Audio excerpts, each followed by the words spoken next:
Mener du, at du har en fri vilje? Som udgangspunkt, ja. Og det gør jeg, fordi at jeg synes, jeg kan selv bestemme rigtig mange ting i mit liv. Og har gode muligheder for at lave de valg og de handlinger, som jeg synes er de rigtige.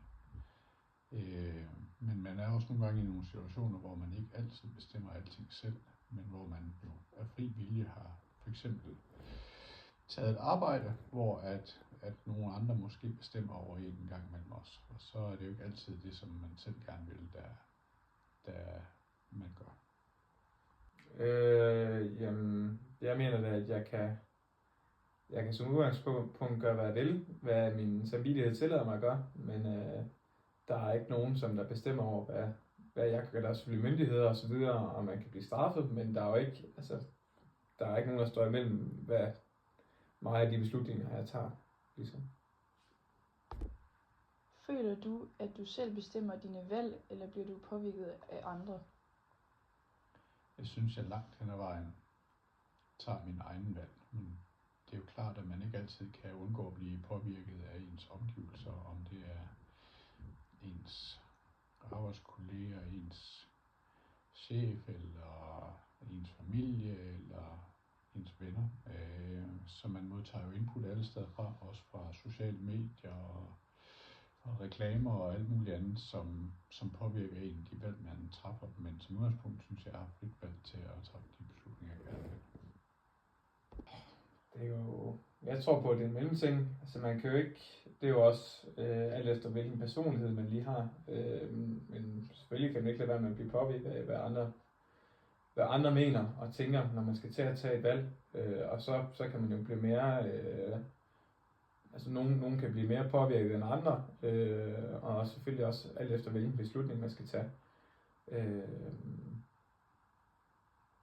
Så selvfølgelig bliver man påvirket af andre ting, i hvert fald det gør jeg. Jeg bliver påvirket af andre, men samtidig så betyder ens egen vilje og ens egen retning meget. Og selvom nogen siger og noget og prøver at påvirke en, så har man stadigvæk hvad kan man sige, ret til selv at vælge. Så det frie valg består stadigvæk, selvom man godt kan blive påvirket af andre, når man skal til at træffe et valg. Hvem eller hvad påvirker dine valg mest? Det er jo nok noget familiært.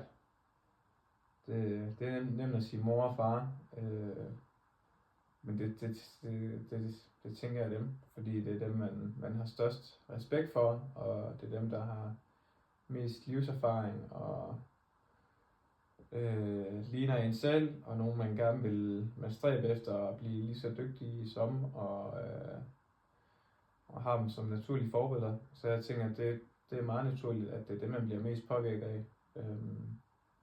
Og så alt efter hvilket, som man måske har et arbejde eller noget andet, så kan jeg i hvert fald godt blive påvirket af folk, der vil kritisere det produkt, som man leverer. Og nu arbejder jeg med fodbold, så dem, der ikke føler, at det produkt, vi leverer, er godt nok i form af træning, der kan jeg også godt blive påvirket. Men det er måske ikke så meget i forhold til valg altid, men det er mere i forhold til at blive ramt på stolthed. Men jeg tænker helt sikkert, familie og mor og far er dem, der ligesom kan påvirke en mest, eller i hvert fald det, der påvirker mig mest. Er det dit eget ansvar, hvordan det går i dit liv? Ja, det kan man godt sige, men man er altid ansvarlig for de ting, man gør. Nogle gange kan man jo nogen uheldigt blive ramt af noget, som man ikke selv kan være ansvarlig for, f.eks. alvorlig sygdom. Men som udgangspunkt er man selv ansvarlig for de ting, man har mulighed for at påvirke. 100%. Det er kun alt det, der sker i mit liv, det er noget, jeg selv står til regning for. Og så ved jeg godt, at der kan være nogle omstændigheder, det ene og det andet, men i syvende og sidste, så hvilken karakter man får i skolen, eller hvilket arbejde man får, det står fuldstændig på egen regning, og de valg, man har truffet.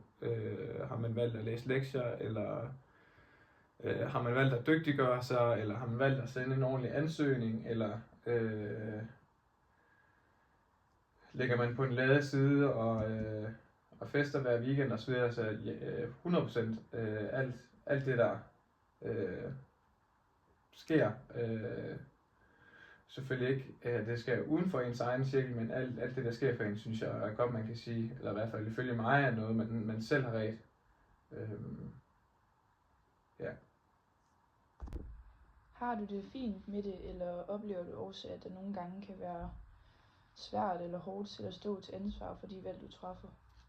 Det synes jeg har det fint med. Jeg synes generelt, at vi skal være lykkelige for, at vi bor et sted i verden, hvor vi som udgangspunkt har mulighed for at træffe vores egen valg og har stor grad af selvpåvirkning på, hvad det er for en uddannelse, vi tager, og hvad vi gerne vil arbejde med, og hvem vi stifter familie med, og så videre. Så det synes jeg rigtig godt om.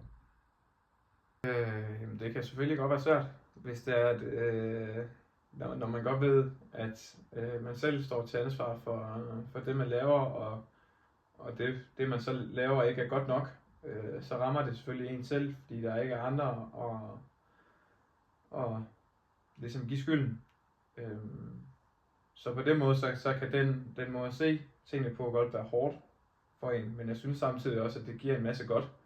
Så selvom at der er en del pres, så har det i hvert fald for mig en positiv effekt, fordi jeg ved, at jeg altid gør mit bedste, og at jeg arbejder med en disciplin til de ting, som jeg går ind i.